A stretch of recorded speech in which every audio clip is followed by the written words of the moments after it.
예, 16만 9,300원. 16만 9천. 예. 예, 예. 그런데 제가 오전에도 질의를 했다시피 저는 그렇게 생각하지 않습니다.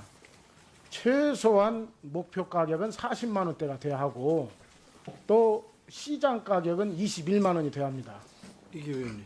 이게 참 우스운 일인 것 같습니다만은 누차 지적하고 얘기를 합니다만은 여기 계신 우리 농림부 공무원 또 여기에 앉아 계신 우리 존경하는 의원님들 이 세비를 지금의 수준에서 3분의 1만 받자 하면 이거 찬성하실 분 아마 한 분도 안 계실 것입니다.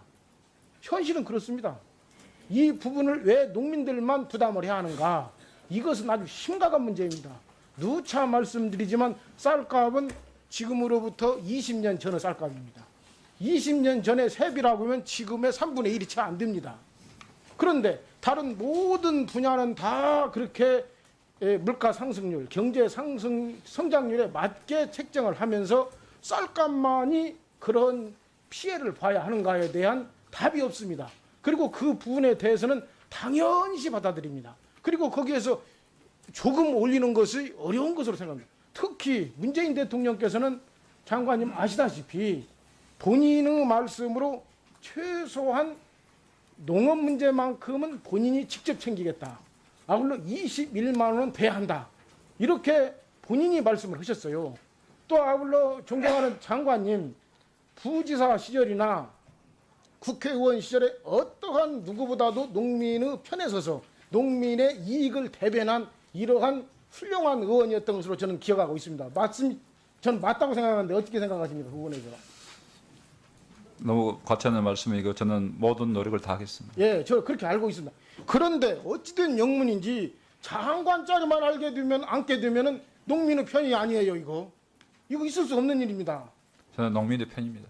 아, 농민의 편이면 현실적으로 고가 조정을 대통령 수준에도 못 미치게 하는 장관님이 그게 농민의 편입니까? 대통령도 본인의 말씀에서 21만 원을 주장하셨어요. 그러면은 농민을 주장하는 장관님이라고 하면 오히려 대통령보다 더 훨씬 고가의 고가를 제어해야 합니다. 그러면 거기서 여러 가지 측면에 의해서 좀 사양 규정될 수밖에 없지요. 대통령도 21만 원을 주장하는데 장관께서는 18만 8천 원 운운하고 물가 성장에 따라서 재배해른다. 이거 앞뒤 안 맞는 일입니다. 또 아울러 앞뒤 안 맞는 일이 이 존경하는 우리 정인화 의원께서 항시 주장하셔요. 공적 기능과 다원적 기능을 헌법이 개정되면 개정할 의향이 있느냐. 분명히 의향이 있다고 말씀하셨죠. 그렇죠? 네. 아니, 거기에 헌법의 공익적 기능과 다원적 기능만 기재하면 무엇입니까? 실제로는 텅텅 빈털이로 굶어 죽게 생겼어요. 누가 굶어 죽냐? 그런 대로 대놓으면 괜찮습니다. 항시 제가 주장합니다만 하위 20%. 우리나라 통계를 보면은 지금 농업 소득 1,000만 원도 안 되는 농가가 65%입니다. 거기에서 고령농, 고령 임대농, 자기는 1헥타도 채 안 되는 부분을 가지고 있는 부분들이 고령 임대농을 할 경우 1년 총 수입이 작년 같은 경우 300만 원 채 안 됩니다. 1년 총 소득이 300만 원이 안 되는 이 실정이 약 30%가 넘습니다. 지금 농민의 현장에. 그런데 이것을 평균치만 돼가지고 있어요. 이것을 어떻게 하냐? 상박 하오야 합니다. 그런대로 지금 현재 쌀금도 분명히 20만 원이 시장 가격, 21만 원이 대통령이 주장하신 대로 아울러 목표 가격, 시장 물가 성장률이나 경제 성장에 비춰보면은 40만 원이 돼야 하는데 그런대로 대농은 그런대로 연명하고 살 수 있습니다만은 이 하위 20%는 의지할 곳이 없어요. 우리 농민들은 누굴 의지하고 사느냐? 장관님 의지하고 삽니다. 장관님이 우리 농민들의 부모예요. 그런데 그렇게 농민의 입장에서 농민을 대변하고 그렇게 농민을 자식까지 아끼던 그 장관님께서 대통령이 주장하는 21만 원을 관철시키지 못한다. 이것은 농민에 대한 애정이 전혀 없다. 그렇지 않으면은 장관자리만 가면 무슨 내용이 있는가 저는 모르겠습니다. 장관을 안 해봐서. 무슨 내용으로 그렇게 마음이 바뀌는지 모르겠어요. 이렇게 돼서는 안 됩니다. 결코 농민들을 편들어서는 얘기 아니에요. 농민 편이 아니라 현실이다 이 말이에요. 현실화시키자 이 말씀이에요. 단도직입적으로 말씀하셔요. 우리 저 국회의원을 포함해서 여기 앉아 계신 우리 행정부 여러 직원님들 지금 월급에서 3분의 2를 삭제하자. 누가 과연 찬성하겠느냐 이 말이요. 우리는 배부르고 농민들은 죽어야 하고 이런 경우가 있을 수가 없어요. 옛날부터 이런 말이 있어요. 불안, 과이, 환, 불균이요. 적은 것을 걱정하지 말고 고르지 모든 것을 걱정하라고 했어요. 지금 우리 농정 정책은 책이 아무리 수만 권이라고 할지언정 가장 문제는 이 농정 정책은 예산이 증액되고 농민들이 최소 하위 20% 농민들, 최저 생계비에도 못 미치는 농민들이 그저 발 뻗고 잘 수 있을 정도만이라도 해달라 이것입니다. 그런데 그 부분에 대해서 도의시하고 숫자로만 하고 있어요. 지금 제가 주장하는 40만 원대를 목표가격으로 하고 시장가격을 21만 원대를 하자 했을 때 예산이 어느 정도 지금 가능하다고 생각하십니까, 장관님? 예산은 굉장히 많이 들 걸로 봅니다. 50조 이하입니다. 50조 이하. 지금 우리나라 총 예산이 어느 정도인지 아시죠? 어느 정도입니까? 400조 좀 넘습니다. 429조입니다. 네. 429조의 구조 중에 농업이라고 하는 것은 다른 것도 또 틀려요. 아까 말씀드린 그 충남대학교에서 발표한 자료에 의하면 공익적 기능을 최대 사로잡았을 때 22조고요. 최대 사로잡은 160조입니다. 그러면은 농사 짓는 것을 위해서 그것이 그대로 국가로부터 귀속되고 있는 돈이에요. 그 정도의 한을 써야 합니다. 그것도 안 쓰면서 어떻게 농민을 배려한다고 할 수 있으며 농민을 어머니라고 할 수 있어요. 대통령이 하는 것에서는 근접이 할 거 아닙니까? 이것이 대통령을 모시는 기본 자세라고 저는 생각합니다. 하여간 장관님께서 어떠한 기수로 대통령이 주장하시는 바에 근접되는 정책을 펼친다고 생각합니다. 어떻게 생각하십니까? 쌀값 문제는 우리 농업의 기본이기 때문에 저도 대통령께서 21만 원 말씀하신 바에 대해서 앞으로 단계적으로 그렇게 접근이 돼야 된다고 생각을 합니다. 의원님께서 말씀하신 목표 가격 40만 원, 시장 가격 21만 원. 의원님도 바로 지금 금년에 해란 말씀은 아니시겠죠?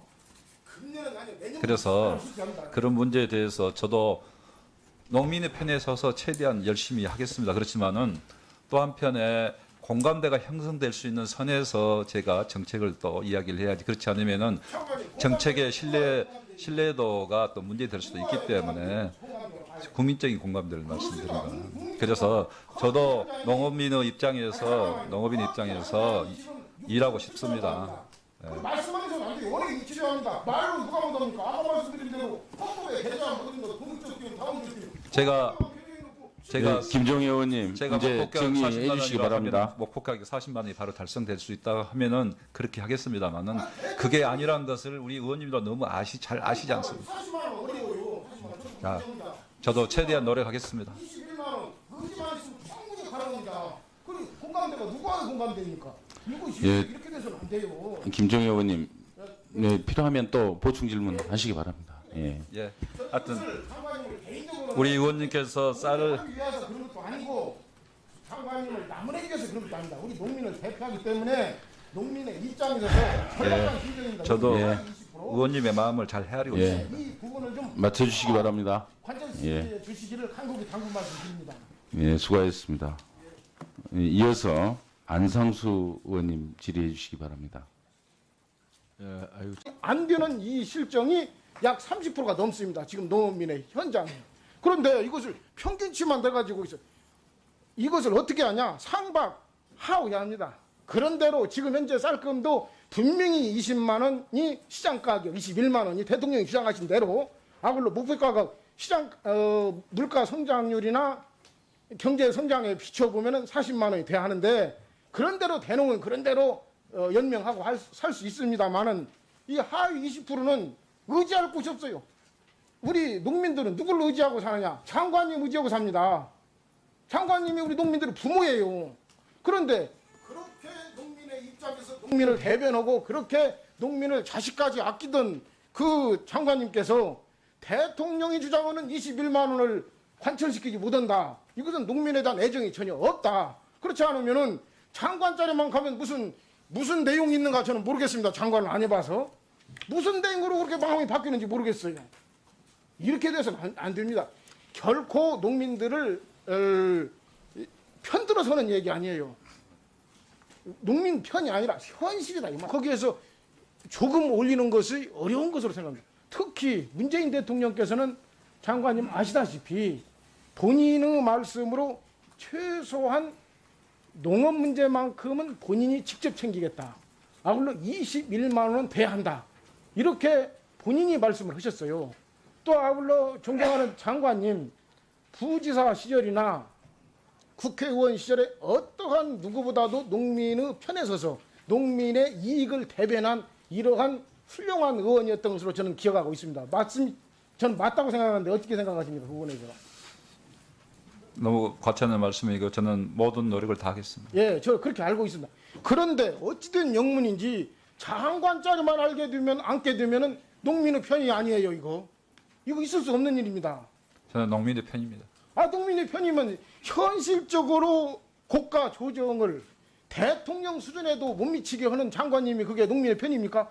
대통령도 본인의 말씀에서 21만 원을 주장하셨어요. 그러면은 농민을 주장하는 장관님이라고 하면 오히려 대통령보다 더 훨씬 고가의 16만 9,300원. 예. 그런데 제가 오전에도 질의를 했다시피 저는 그렇게 생각하지 않습니다. 최소한 목표 가격은 40만 원대가 돼야 하고 또 시장 가격은 21만 원이 돼야 합니다. 이게 왜입니까? 이게 참 우스운 일인 것 같습니다만은 누차 지적하고 이 얘기를 합니다만은 여기 계신 우리 농림부 공무원 또 여기에 앉아 계신 우리 존경하는 의원님들 이 세비를 지금의 수준에서 3분의 1만 받자 하면 이거 찬성하실 분 아마 한 분도 안 계실 것입니다. 현실은 그렇습니다. 이 부분을 왜 농민들만 부담을 해야 하는가? 이것은 아주 심각한 문제입니다. 누차 말씀드리지만 쌀값은 지금으로부터 20년 전의 쌀값입니다. 20년 전의 세비라고 하면 지금의 3분의 1이 채 안 됩니다. 그런데 다른 모든 분야는 다 그렇게 물가 상승률, 경제 성장률에 맞게 책정을 하면서 쌀값만이 그런 피해를 봐야 하는가에 대한 답이 없습니다. 그리고 그 부분에 대해서는 당연시 받아들입니다. 그리고 현실화시키자 이 말씀입니다. 단도직입적으로 말씀하셔요. 우리 저 국회의원을 표하면서 여기 앉아 계신 우리 행정부 여러 직원님들 지금 월급에서 3분의 2를 삭제하자. 누가 과연 찬성하겠느냐 이 말이요. 우리는 배부르고 농민들은 죽어야 하고 이런 경우가 있을 수가 없어요. 옛날부터 이런 말이 있어요. 불안, 과이, 환, 불균이요. 적은 것을 걱정하지 말고 고르지 모든 것을 걱정하라고 했어요. 지금 우리 농정 정책은 책이 아무리 수만 권이라 할지언정 가장 문제는 이 농정 정책은 예산이 증액되고 농민들이 최소 하위 20% 농민들 최저 생계비에도 못 미치는 농민들이 그저 발 뻗고 잘 수 있을 정도만이라도 해달라 이것입니다. 그런데 그 부분에 대해서 도외시하고 숫자로만 하고 있어요. 지금 제가 주장하는 40만 원대를 목표 가격으로 뭐 시장 가격을 21만 원대를 하자 했을 때 예산이 어느 정도 되면 이게 가능하다고 생각하십니까? 장관님. 예산은 굉장히 많이 들 걸로 봅니다. 50조 이하입니다. 50조 이하. 지금 우리나라 총 예산이 어느 정도인지 아시죠? 고가를 제어해야 합니다. 그러면 거기서 여러 가지 측면에 의해서 좀 사양 규정될 수밖에 없지요. 대통령도 21만 원을 주장하는데 장관께서는 18만 8천 원 운운하고 물가 성장에 따라서 재배를 한다. 이거 앞뒤 안 맞는 일입니다. 또 아울러 앞뒤 안 맞는 일이 이 존경하는 우리 정인호 의원께서 항상 주장하셔요. 공적 기능과 다원적 기능을 헌법이 개정되면 개정할 의향이 있느냐. 분명히 의향이 있다고 말씀하셨죠. 그렇죠? 네. 거기에 헌법의 공익적 기능과 다원적 기능만 기재하면 무엇입니까? 실제로는 텅텅 빈털이로 굶어 죽게 생겼어요. 누가 굶어 죽냐? 그런 대로 되는 건 괜찮습니다. 항시제가 주장합니다만 하위 20% 우리나라 통계를 보면은 지금 농업 소득 1,000만 원도 안 되는 농가가 65%입니다. 거기에서 고령농, 고령 임대농, 자기는 1헥타도 채 안 되는 부분을 가지고 있는 부분들이 고령 임대농을 할 경우 1년 총 수입이 작년 같은 경우 300만 원 채 안 됩니다. 1년 총 소득이 300만 원